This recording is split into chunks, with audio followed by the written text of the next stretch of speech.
It's 12:16, so I guess we'll go ahead and get started. I appreciate you guys giving up the lunch rush for today. My name is Mark Coleman. I teach at Booker T. Washington Magnet High School in Montgomery. I teach upper level social studies there, and Ed Tech is my thing. I'm working on my PhD in educational technology at UA right now. I am a Google certified teacher, went to the Google Teacher Academy last October, so technology and education's always been on my thing. And today we're going to talk about how you can set up your classes without your system or school, just you. Go it alone and get your classroom paperless or a blended classroom where you are putting your resources and taking up assignments and seeing how you can take it to the kids and the internet.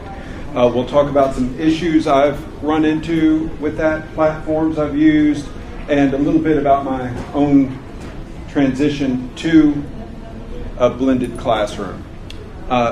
Since we're talking paperless here, I didn't bring notes. I put them all at that URL. It should forward you to a page that has this presentation and about 36 links on it. There's also a contact form there, a link to my Twitter feed, everything else. Remember, as they said this morning, you're not on Twitter, but you can find all that at jmarkcoleman.com. So if ever you're trying some of this or have an idea about something you want to do, please get in touch with me. I can talk this stuff all day and all night, and we can work out a solution for you and figure out what tools are out there for you.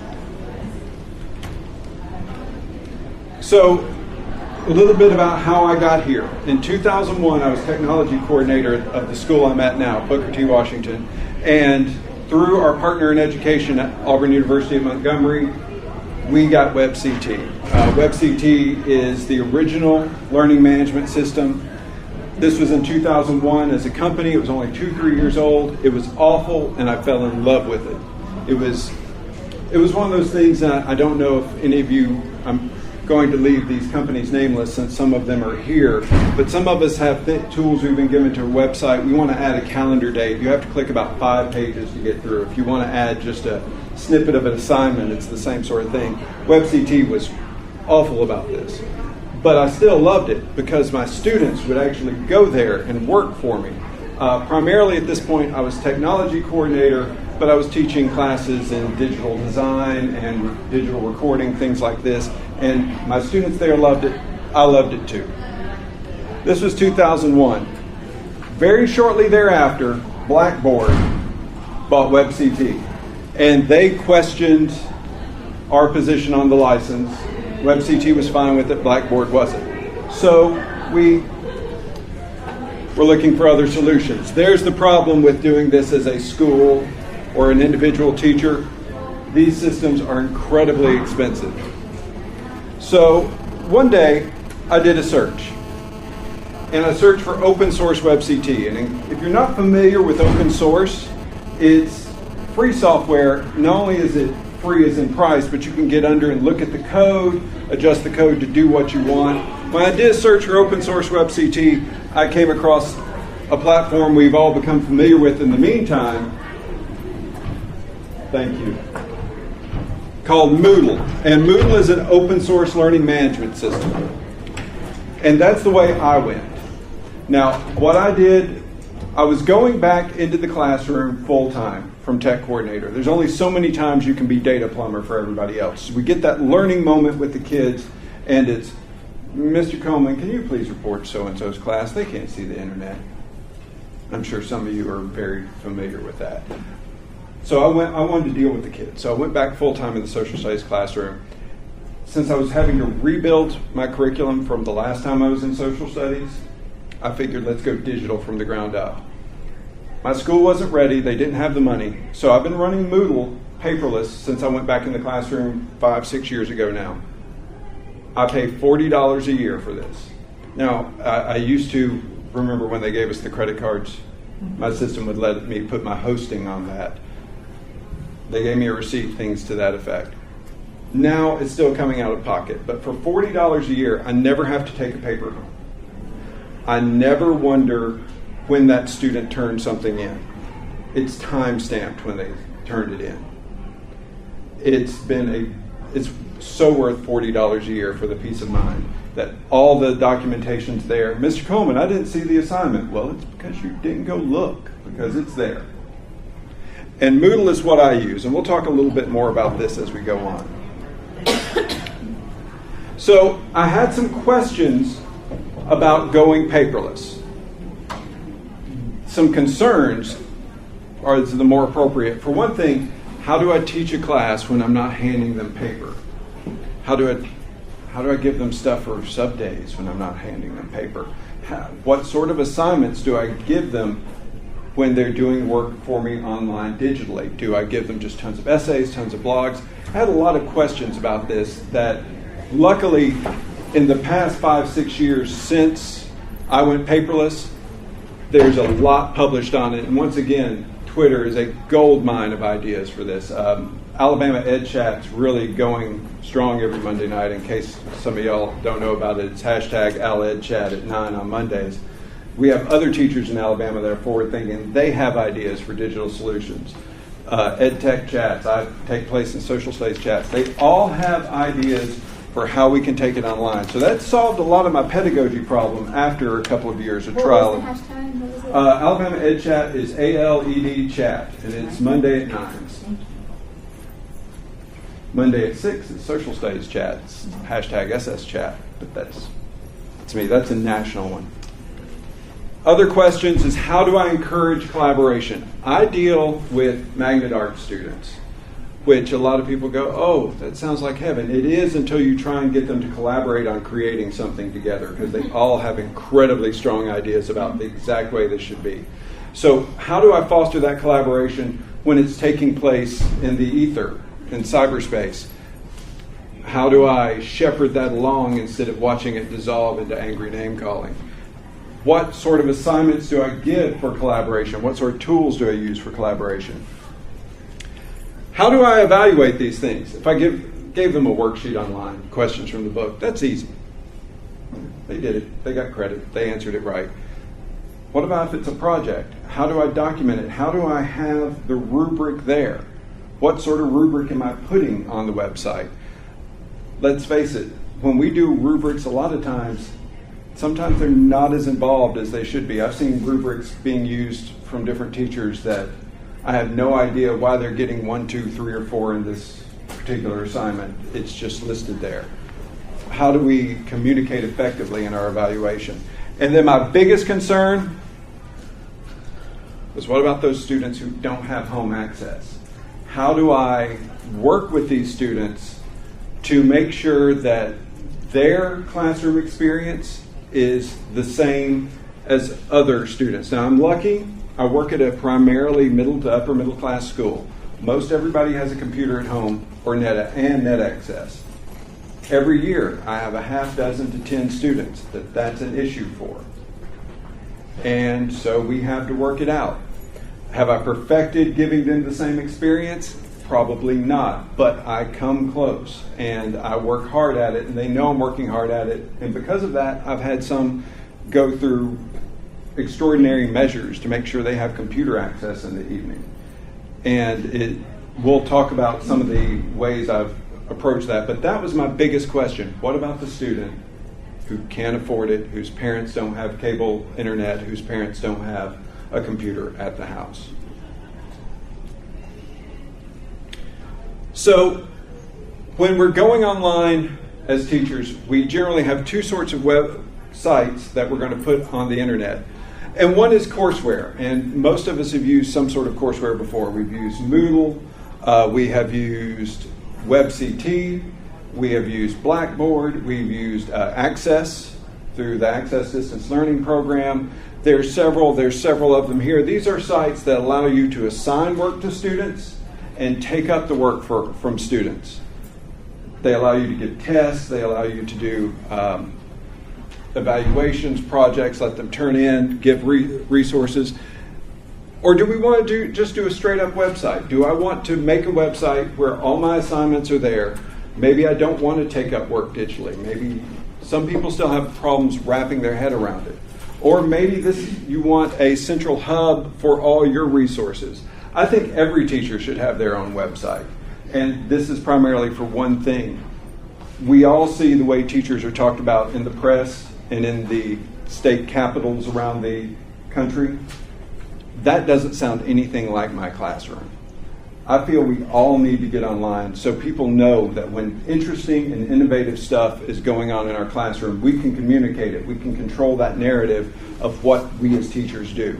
So that's another reason to have a website, even if you're not going to use it as a class. Tell what's going on in your classroom. Make sure people know. Otherwise, we know what they say. You know, we work 6 hours a day and have 3 months off, right? So that's one reason to have a website. I also put all manner of resources on my website. So not only resources for certain assignments, but resources for teachers, resources for parents. My parents can always look at the syllabus. My students can always look at the syllabus. Anytime I put a new assignment up, I have a rubric for it. So parents can see what I'm looking for. Students can see what I'm looking for. It communicates what I'm looking for, even if I'm not actively taking assignments and making assignments online. Got ahead of myself. I have both. I'm running Moodle. I bought a domain for Moodle, btwclassroom.net. My students go there. That's where all the work is. Mr. Coleman, what did we do Tuesday and Wednesday? I was out. Have you checked the website? No. There you go. It's there. The responsibility to communicate to that student what we did, what's expected of them, is no longer mine. It's mine. But you can shepherd them to it as opposed to you have to be proactive, track them down, give them the assignments. They're there. So some options for websites. Now, there are several names here I'm sure you have seen before. Google Sites is my favorite. Who has Google Apps for Education at their school? Well, there you go. You can sign up for Google Sites with your normal Gmail account. If you have an Android phone or a Gmail account, you can sign up for Google Sites. In fact, a bit of a shameless plug, GiveMeTheTools.com is a new site I'm launching. I'm doing 3 to 5 minute videos on that, on how to set up a Google site, how to get it started, how to make sure your students can find it, how to organize your information, how you can streamline it. The 4th video goes live tonight. Pretty much 3 to 5 minute videos. There's going to be about a dozen of them, and you can walk through those dozen and you'll have a website up and going. Yes? It's GiveMeTheTools.com.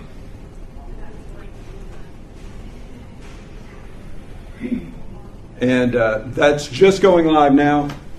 By mid-July, it should have the first dozen videos on how to get your basic site. And then we're going to talk about advanced functionality of Google Sites. But there are other options. I know several people who use Wikispaces, which is meant to create a wiki like Wikipedia. But I know many teachers that use it as a content management system. PBWorks, it used to be Peanut Butter Wiki. Now it's a PBWorks. They're trying to go out for the corporate market, but they still have the teacher wikis that you can go start there. The easy option's a Blogger. That's also a Google product that you can just start a blog. Today, Monday, August 15th. You need to read this work, and this class we did this, and this class we did this. Students know, students can see what you're working on. WordPress is similar. It's also a blogging software. However, WordPress, you can either go to WordPress.com and start your own blog, or you can go to WordPress.org and install your own blog if you're particularly adventurous like that. Joomla is software I use. It involves a little getting under the hood, a little uploading databases. It's all paid for with your own hosting. All hosted on your paid for hosting. It's for the more adventurous, but these are very powerful tools. For example, you're able to put a time and a date with a calendar entry on Joomla. It gives them a Google map of where you're going to meet, gives the assignments. You can customize it to do any number of things. I use, like I said, Joomla for this, for my classroom resource site. The courseware, there's several options. We'll start from the basic and go to the more advanced. Edmodo, you probably have heard of. A lot of schools are picking it up. This was never meant to be a learning management system. It was meant to be Twitter for high school, Twitter for the middle school set that you can get to at the school on your campus. Now I'm using Twitter itself. God help me. Anyway, Edmodo was never meant to do the learning management things, but they have put in classroom assignments and taking up assignments and providing of resources. So they're becoming a de facto learning management system. I wouldn't be surprised if that becomes Edmodo's strict only business model in the next year, 2 years. Core Sites is a site from Blackboard that if you're taking taking class at Auburn, Alabama, any of the major Alabama universities, you're probably using Blackboard. Teachers can put up to 5 classes on it free. There's no limitation to the size of your classes. So you can make this class for all my U.S. history classes. And this will be the place where all your U.S. history students turn things in. You break your students down into groups within the class. And so you can say, just give me this group, that's 5th period, and it gives you the grades, and you can pop them right into your iNow. Schoology, they're here. This is a very slick, very nice learning management system. They are free for teachers. They're almost full-featured. They have some things they say back for the enterprise work. But they are an amazingly together system. They're very intuitive. If you can use Facebook, you can use Schoology. Edmodo is similar to that, only Schoology puts a lot more functionality. There are tests that you can assign. You can do all manner of tricks with. If they get this one wrong, give them a different question. If they get this one right, send them on to a different section. You can customize a lot of the learning activities you give your students with Schoology, and it's also free for teachers. Moodle, you have to host yourself. There are a couple of places that will let you log in with Moodle and set up your own Moodle on a third-party server. I run my own Moodle server. I can tell you how to do that. If you're interested, it's not that difficult if you have a lot of tech experience. And then finally, the big courseware is Course Builder, and that's from Google. That's brand new. It's in beta. It's hard for me at this point to get installed and running. I assume within the next year it'll be better. The main reason I included it here is look to hear more about Course Builder as the year progresses. I went to the Google Teacher Academy in New York in October, and they were very big about talking about things that they're going to do with Course Builder. And if they integrate it into Google Apps for Education, it should be spectacular. Google Apps for Ed, if you are an educator, get with your school system. They will give you a free account, and that way you have all the Google Docs and Google Contacts, and your students can share documents with you, and it's free for teachers. It's free for educational systems. There's just a couple of hoops you have to jump through with your school system IT people to prove that you are there on the domain and educated with them. So a little bit about the difference. Many of these things are hosted solutions. They belong to someone else. It's like Facebook, or Edmodo, or WordPress, or Blogger, or Wikispaces. Someone else is taking care of all the backups. Someone else is taking care of the implementation. Someone is working through security details and making sure everything's up and running. They're also backing up all the data. Hosted solutions are ones that you buy hosting for yourself. And what hosting is it's a place on the internet, generally space on the internet where you can upload your web files. Be it a website, be it documents, it's your little corner of the internet. Like I said, I'm paying $40 a year, and that includes a domain name, which we'll talk about in a second. It's just space on the internet. The difference is, if something goes wrong on the self-hosted, it's me. You're the one that's got to take care of it. So unless you feel confident in that, stick with these hosted solutions like Schoology and Edmodo and Core Sites for your learning management system. I'll tell you the horror story I had a couple of years ago. It was Sunday morning about 8 o'clock, and I'm just getting stirring, and I'm sitting down to my computer, and my phone goes, doop. I was like, oh, That's a student email. Came to that account. Let's see what they wanted. And it said, Mr. Coleman, I just went to the Moodle site and it says something about the Turkish hacker. And I went and looked at it, and there was a waving Turkish flag on a black screen with words in Turk that if you threw into Google Translate were, you have been hacked by the mad Turk. What it was is my host hadn't updated one file, and these people had created a script that plowed the internet looking for web servers that had not fixed that hole. They creeped in and changed every index file on it. And I'm horrified. It was 7 weeks into a 9 weeks. Think about the work I have on there. It's paperless. Luckily, at 4 a.m. that morning, my web host had backed up the entire site. So I didn't lose anything unless a student had tried to turn something in between 4 a.m. and about 6:30 a.m. when the hack took place. On a Sunday morning, I was safe. They backed me up. They had the backup. They restored it. And by noon, everything was working again perfectly that day. But unless you are not comfortable dealing with that sort of, let me tell you, that was better than a cup of coffee on Sunday morning because the adrenaline was just flowing all of a sudden as I was thinking 7 weeks of grade, how am I going to explain this to parents? Anyway, unless you're willing to deal with that, stick with the hosted solutions. But if you stick with the hosted solutions, they're going to give you a URL, URL, a web address, that might be a little convoluted. This is just my example of www, this service, random numbers, random letters, what's it, question marks, exclamation points, numbers, just all sorts of things. Even if it's a simple thing, like, yes, that's at Mr. Coleman's blog at blogger.com, it gets a little much, and students will use the excuse, I don't remember the site. For $10 a year, you can go to a host and buy your name, MrTeachersClass.com.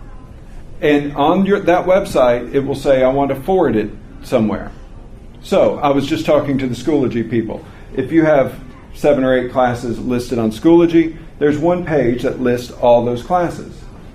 You can just go to your registrar, Namecheap, somewhere like that, and I've linked to a couple of inexpensive and friendly, their customer service is real friendly, web host on that website at jmarkcoleman.com/AETC13.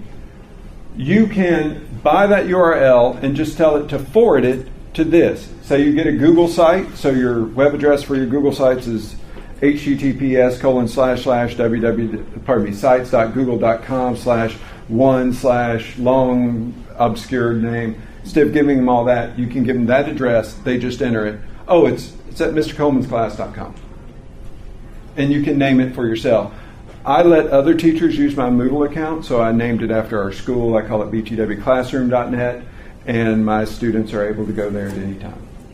It's really easy to tell them, oh, it's at BTW Classroom. My site for student resources is colemanspace.info. So I'm able to go, oh, it's at Coleman Space.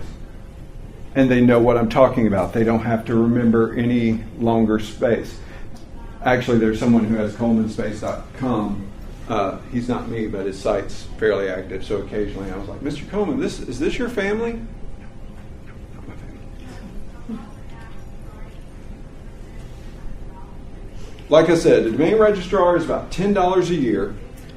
Watch for scams if you do this. And here's the way they scam you. I have about 13 or 14 domains. I buy them all the time because I'm ridiculous, as my wife says.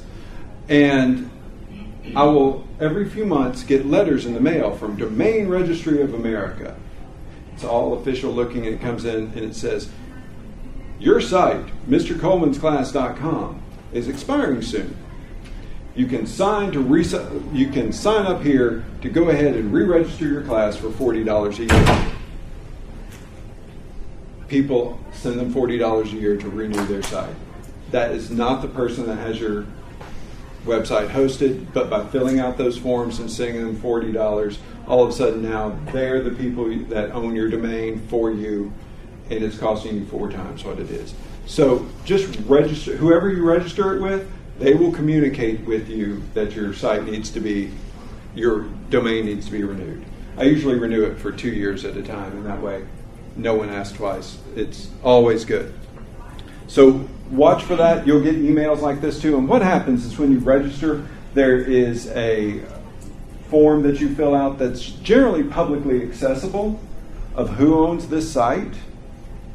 And they just scour this database and contact you. Many of the domain hosts will put a privacy clause in, a privacy filter in, and so the site's actually registered. For example, I have some domains through Namecheap. The site will be registered to Namecheap, but they've got all your information. You actually own the site, but on the public side, it just sees them. So they get this and they know better than to deal with it. So what are we assigning? I saw a sign of Bloom's digital taxonomy being laminated on the show floor earlier. Most of us are familiar with Bloom's taxonomy. The digital taxonomy changes the top levels. Evaluating is no longer the top level, creating is. Think PBL, think project-based learning, where doing something and making something is your primary point. That's what you're working for. And in this diagram, this is a great image. There's several versions. In fact, it was a version of this image I saw being laminated. They have many different sites that fall in the different realms of Bloom's taxonomy. You have places like Alex, you have places like Discovery Learning, you have all these sites with lesson plans that you can integrate or change or filter using all these Web 2.0 apps. For example, I had students last year create a wiki. I was teaching a class on Eastern Europe. It was the history and geography of Eastern Europe. And these kids did a wiki on the treaties that ended World War I, the Treaty of Versailles and the Treaty of Trianon and all the 4 different treaties that they had. And they created a wiki for that. At the end of it, they sent me, in the block on the learning management system, they sent me their wiki address. And I went to grade it, and I had the rubric on the site, so I could go through and check out my learning management system. You have this, you completed this, this was well done, this is sloppy, things to that effect. I put several YouTube videos talking about similar points from different angles and had students compare and contrast to evaluate or analyze. I have had students use Google Finance in economics classes to analyze stocks, to pick stocks, to make statements about the economy of Alabama. We have done things with Google Maps. This is one of my favorite assignments. They did a economics tour of Alabama. I did not tell them where to get any of this information. I just told them they had to cite it. And they created a custom Google map and put a pinpoint in the five highest earning and 5 lowest earning zip codes per capita in Alabama. They put a point in the highest priced and lowest priced houses in Montgomery. And the conversations that came from this, Mr. Coleman, have you noticed that all the high priced houses in Montgomery are along this corridor and all the lowest ones are along this corridor? Why, yes, I have noticed that, and I'm glad you have. And they were able to just take the link and put it directly in the box where I said, turn in your assignment here. So we try and keep students creating and going along. If we're going online totally, we have to have tools. We can't just have them type all the time, even though my students do blog. They blog for me every week. And I'm amazed how creative they get and how into it they get and how they explain things to me and say things to me, the quiet kids that will never speak up in a classroom conversation or write a 500-word blog on a subject that they're passionate about. And getting this sort of work from these students is fantastic. Project-based learning, there's several workshops on it right now. We try and do things on our online sites that will fall into, take care of these 7 aspects of project-based learning. We come up with a question that is relevant, that's real world. My students all had to start a business as a group. Boy, Their ideas for businesses were horrendous. And they told each other that. They discussed, we're all gonna start a teen club. That's a money earner.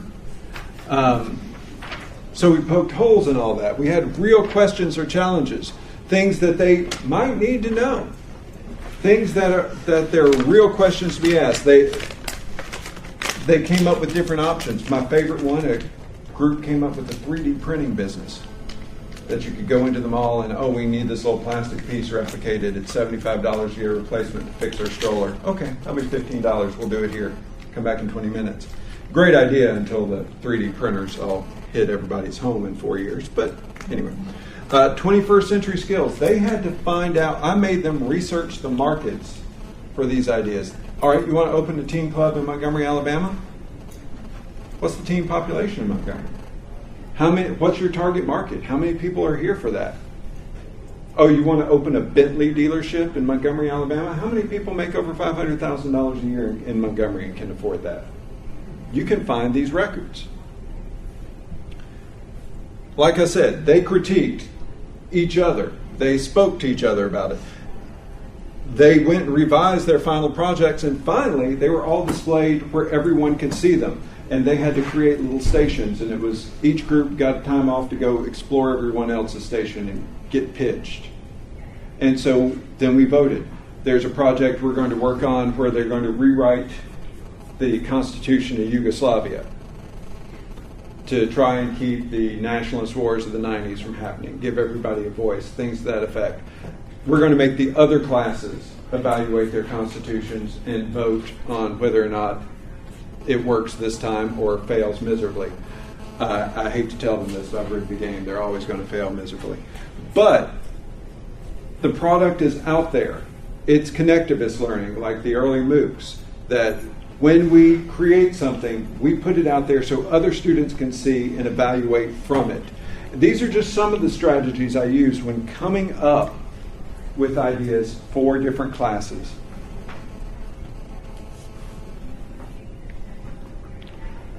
As far as rubrics, I love Rubistar. I rarely use a rubric from Rubistar exactly as it is. I always change it. The link to Rubistar is on the page at jmarkcoleman.com. But Rubistar has literally hundreds of thousands of rubrics in every class. Now, some of them will import and export in some ways, some different rubric sites. Some of them will import directly into the new Moodles if you're using versions 2 or above. Schoology has rubrics. You may be able to import it and export it, but generally what I end up doing is I modify their rubric and then I create it on my site. For example, I've created a blog rubric and I just hit, okay, we're going to use the blog rubric on this assignment. And it's there. Once again, I never have to think about what I'm grading. Taking home stuff to grade.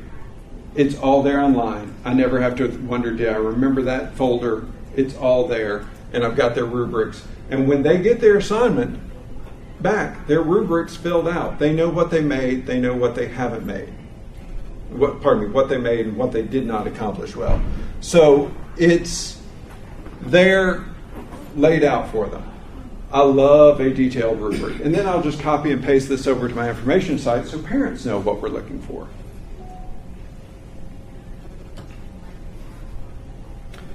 So, strategies for the digital divide. I have some students that are as connected as I will ever be. They have a MiFi in their pocket, they have a phone, they have a pad, they have a laptop, they have a home computer, no problem. I'll have some students with no connectivity, and I'll have some students with, I think we've all used these 1989 style IBM keyboards before. The computer that's still running Windows ME from a decade ago that has been so chock full of spyware and adware for a dozen years that nothing hardly works. I've got both.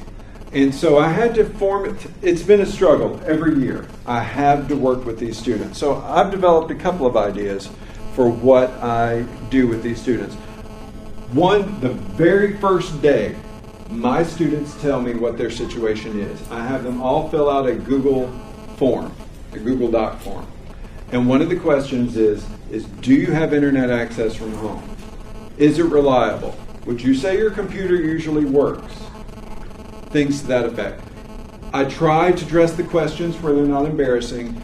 I had one student, well, I usually have a student every year or two that, due to financial considerations, might spend a few weeks every year with the internet cable turned off. I asked, do you have a reliable source? They fill it out. I know what each student has, and generally I'll go through and flag the students that are having problems and speak to them specifically under the table. We don't want to go ask a kid, hey, you don't have internet at home? We don't want to call them out in front of their peers. Know the resources in the community. Libraries, churches, many of them have computers available for students. One girl I had, she was just as sweet and smart and did not have a computer at home any of the 2 years I had her. And by the time we were there 6 months, she was taking a bus to the library 3 days a week and working on my assignments. Because I was willing to work with her, she was willing to work with me. I found resources for her. Some students I found donated laptops for. I found junker laptops that if they can just find an internet connection, they can use.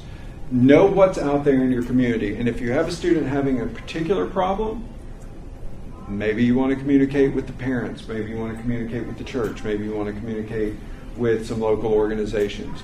Generally, it hasn't been a huge problem for me. Some people are going to have more problems than others. And if you do, there's a couple of other options.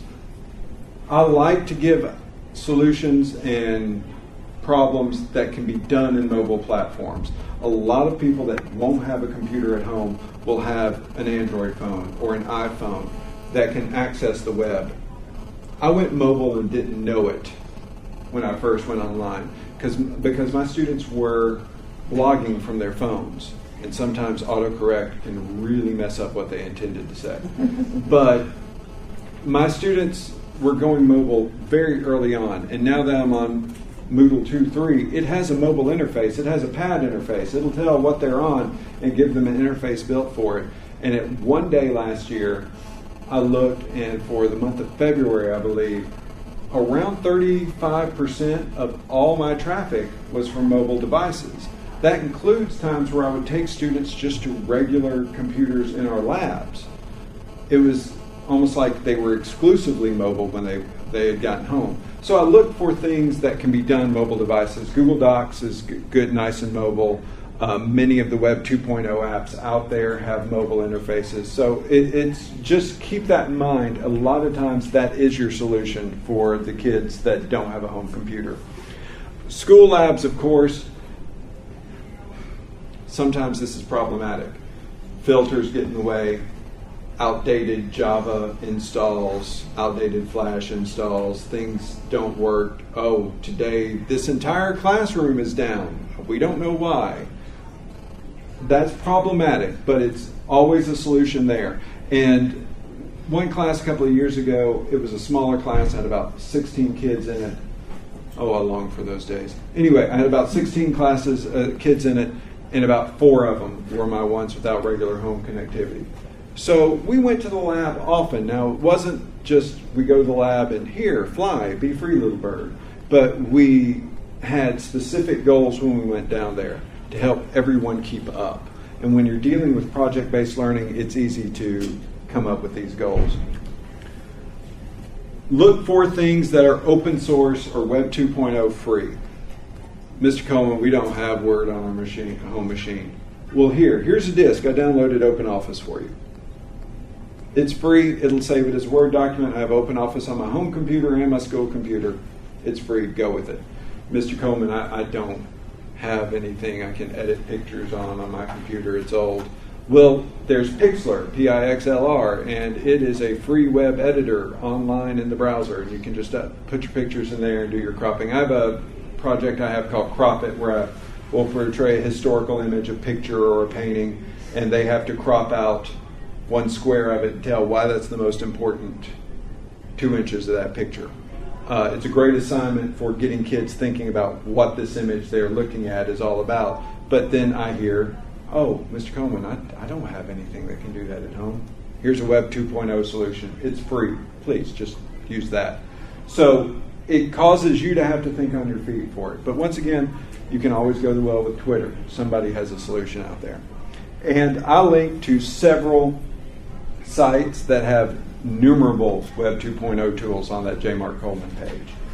Jennifer Barnett, who's probably here presenting somewhere, has an amazing page called her Web Wardrobe that's literally hundreds of apps online that are some for elementary, some for high school, some for Jennifer Barnett teaches somewhere in Talladega County. I'll link to it about halfway down that page of J. Mark Coleman. Secondly, lastly, have a policy. And what I mean by have a policy is, Mr. Coleman, my internet was down last night. They get 1 to 9 weeks with that. And that doesn't give them an extended deadline. It gives them till tomorrow night. Or, if it's one of my students that's having access problems at home, we work out a policy. They don't just get an extended deadline that's willy-nilly that goes out, I'll get it to you eventually. Okay, I realize you're going to need extra time because you have to find time to get to the library and your mom doesn't get home till late 2 nights a week. I understand that. So here's the policy. You get 1 extra class day on that. Or you were without it, you missed it, I'm going to take it this time when it's in tomorrow night. Work out a policy and have a policy in general with your students about when do you turn this in, what's your late, when is it due. My blogs are due at midnight on Sunday, period. They're time stamped. Amazing how many get turned in at 11:35 on a Sunday night. But have a policy for this late work. Have a policy for, your internet connection was down that night? Okay, that's your 1. Because your internet connection is not going to be down every Sunday night at 11:30. Or if it is, maybe you should go to work at like 9. Just saying. Some details to watch out for.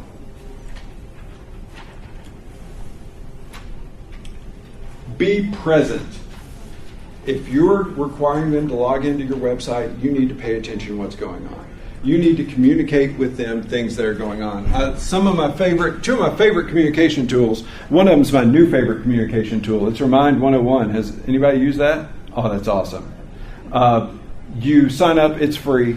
You sign up for a free account. Your students will text a number to a certain number. They'll text 19472 to whatever.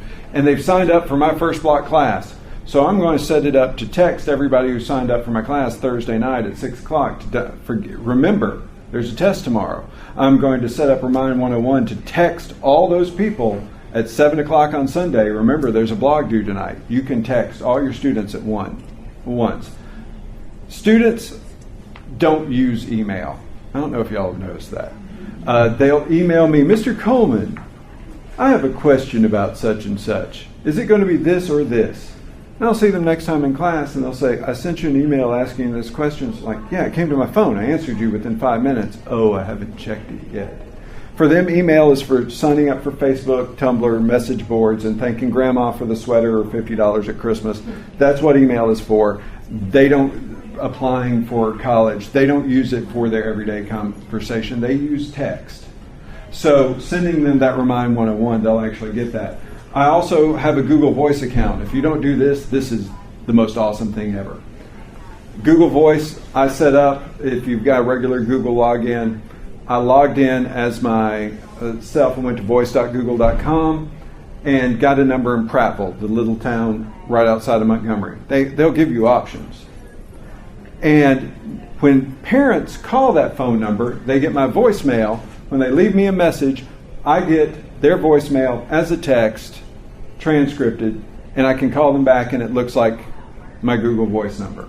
So they don't ever have my real number. They have the Google Voice number, and I can just go, oh, it's Christmas. I'm going to turn off the number and just check it on the web every once in a while, and I can go check the messages over the Christmas or the holidays. The other thing, students can text that number, and they don't have your real number.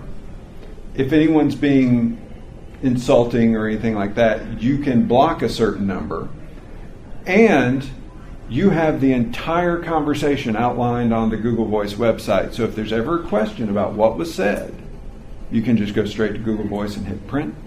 Comes out, there's your documentation. So it's a way for you to text students without anybody wondering what you're up to. You know, we've all heard the stories. But this, you've got a documented record of what it is. No, I most certainly did tell him that project was due on Friday. I told him in a text conversation on Thursday night. You have it printed out. And then lastly, if you're going to be present, log into your site. Most of these sites will have ways to communicate between users. Log in and see if a student's left you a question that way. Also, if you have a website where you keep class content, log in and update the content.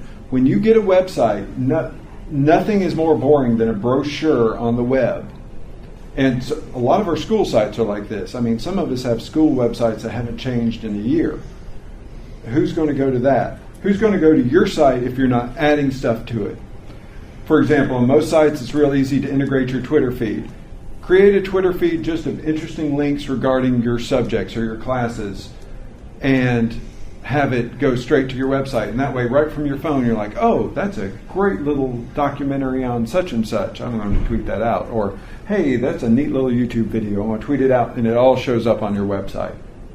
So log in, change the content, make it engaging. If you're really adventurous, you can go asynchronous. I'm going to try this next semester. Not because I'm adventurous, because I'm a masochist, apparently. I'm going to set up some things that have some loose deadlines each 9 weeks. Oh, this portfolio, you're going to have to complete this, and this, and you have to participate in these discussions, and you have to do this. They don't have to do it all at the same time. This may work for some of the things you're thinking about doing. Do you want them all to be together, or do you want them to have some freedom? I'm going really chaotic next year. I've got rid of my desk last year, and we all sat on the floor on yoga mats. I'm so glad I have a tolerant principal. Plan ahead with your resources. You now have the internet at your disposal to shove at your kids and go, look at this, do this. Know thy filter. Some of us have administrators for our system that are infinitely more rigid than others. So know if you can get to a site that you plan on using from school, and then know the guy you need to email. Because there will always be that form that says, if you want this site unblocked, please put here. And it goes into his queue with 6,000 other sites. Know who it is. Buy him cookies on Christmas and get his real email and say, hey, can you unblock that? Plan ahead. Don't let that morning you plan to use the site be the first time you're introducing it, you're checking to make sure it gets by the school filter. It's integral that you plan ahead and try it out ahead of time. Generally a good week or so you can contact the people that can fix things. Try and build a community. In American government, I mentioned earlier, we went with Twitter. Yeah, I've got all my students on Twitter. You should read the 3 pages of letter I sent home before that. They all have to create a new Twitter account. I really don't want to see their friends' replies. They had to create a new Twitter account. Once we all were in our groups, we all locked it down so nobody except each other could see it. But we would do things like, hey, State of the Union's coming on tonight. Then it'll be repeated, and then it'll be on YouTube. And so they had to tweet with hashtag MCC, Mr. Coleman's class, STOU, State of the Union, SOTU, State of the Union. And we had a conversation about it as it was going on. And the people who couldn't watch it for some reason about then came in later with the YouTube conversation. We built up a community where we discussed something. We weren't there. They could do it from their phones, which meant, once again, it's not like they don't have their phone in their hand. And so try and build a community of learners. If you build up people that are working together, rising tide raises all boats. Now, I could go on with infinite detail about how to install some of these things. In fact, if you're at my site, J. Mark Coleman, some of the earlier AETCs and Georgia EdTech conferences, I have the notes from there, include things about how to install things like WordPress and Moodle to your home sites. And so it's not me talking about it, but I provide the links and a presentation that gives the little bit of details. So please, feel free to check those out and feel free to email me. But does anybody have questions at this time? Problems you're trying to solve? Yes, ma'am. I've been using Google Docs for quite a while, but you spoke about Google Docs accreditation and getting a permission for that for your school. What's the difference in just using Google Docs and using this? With Google Apps for Education, I have a dashboard that I'm assigning that I give them all a login. So when they log into the site, a regular Google site, they log in with first name dot last name at btwclassroom.mps-al.org. Yeah, it's a mouthful, but they log in with that. They can click a button to share with just people with that login. So it helps you in some FERPA things that they're sharing amongst themselves. Anybody with the BTW Classroom login can look at the Google site they made or see this Google Doc they made. But the net as a whole can't do it. You can also have some control over their Gmail that way because they have a Gmail account that's attached to that. You can do administrative stuff to it. So if there's name calling and poking going on with Google Apps for Ed, you can see it. You know what they have access to. There are some schools that are rolling out Google Plus and integrating it into their class via the Google Apps for Ed. I'm not sure how that's going yet, but that's something some people are trying. You can make it where specific apps show up in their little black toolbar at the top. So you have some extra control like that, and it means it's ours, it's not the one at large. In fact, I won't let them use ones that they've created outside that realm because we know we can get to these here at school, we know we can use them, and they're pretty solid. And I've got some control over it.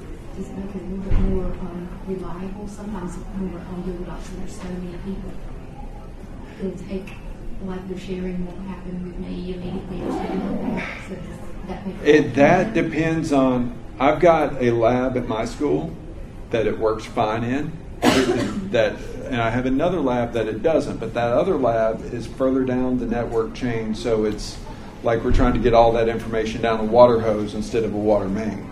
And so that's probably a condition of the network at that point. You're hitting a bottleneck somewhere and things are falling outside. Yeah, so not really as far as that, but you can reset their password, which is always an advantage. They'll remember their Twitter password and their Tumblr password, but remember the password to your site, Mr. Coleman? Never. We use Moodle a lot also. Do you do quizzes? Your quizzes? I have done quizzes that way. How like? I generally have. I'm starting to go all project based, so I used a lot less quizzes this year. But I would create a quiz that would be generic in the generic social studies folder. All the questions, like you can have categories for the questions, so I'd create a subcategory for like Unit 4 tests and put all the questions in there, and I would do multiple choice and matching and all that, and then I'd have a couple of essays in it. And when they're done, it will have graded everything. I believe it's quizzes is what Moodle actually calls it, it's vernacular. It's not the easiest to set up each quiz, but once you have it set up once. We've been doing the hot potatoes because it was easier to do than to have to figure out the quizzes. Well, it's not great, but once you have it set up at once, I'm able to take it to next year, especially if I don't put it in your categories. You can put things in the general for your subject or general, their categories beyond the individual class. So that way, when they set up you a new class next year, that test is already generated, and you can just pull it down. And one thing I really like about setting up quizzes for Moodle is when it comes time for final, I just tell them, all right, everybody look at your past test. And I just go through and find questions from the past test and say, add it to a final. There it goes. I love the fact that it grades everything for them that it can. It doesn't grade essays yet. I'll be scared when it can grade essays. It was a little work to get started, and once we went from 1.9 to 2.3, I think we're on now, it became a little more problematic. Just the learning curve, I wasn't used to it. I have it now, and it's a couple of classes I still give long tests in. My AP classes, I try and emulate the multiple choice section of the AP exam. So I put it on there, but it's generally pretty easy.